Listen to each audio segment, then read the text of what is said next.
Ал достар, трюфельный шоколадный пирог жасаймыз.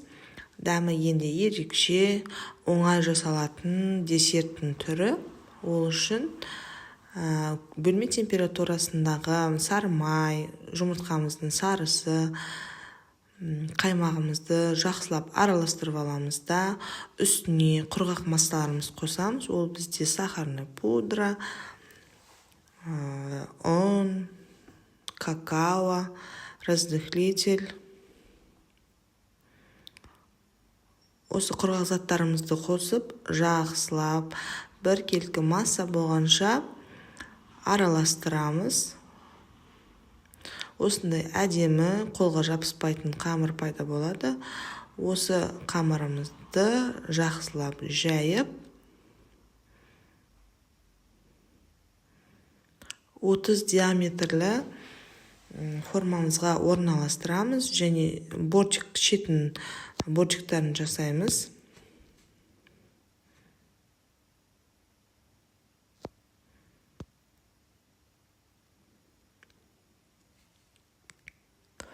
Бір тегіс борчиктарымыз жасап алып, үстіне көтеріліп кетпес үшін ауыр зат, ол бізде горох, нохат дейді.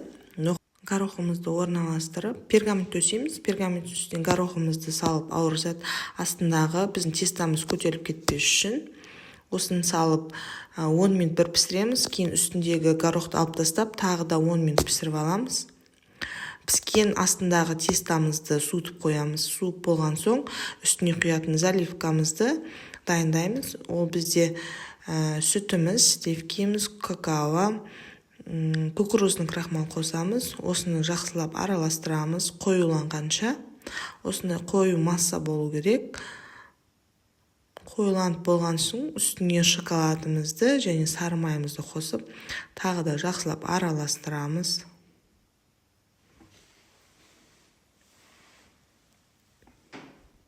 Біркелкі араласқан соң жаңағы пісіп суыған астыңғы песочный тестамыздың үстіне осы шоколадты заливкамызды құйып,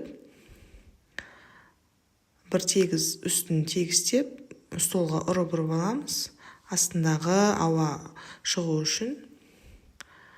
Ұрып болған соң бөлме температурасында суытып, холодильникке 10-12 сағатқа қатқанша қоямыз. Холодильникке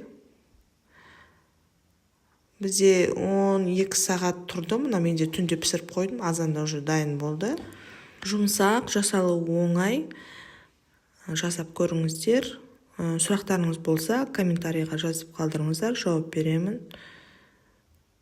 Ас болсын, каналыма тіркеліп, лайк басуды ұмытпаңыз.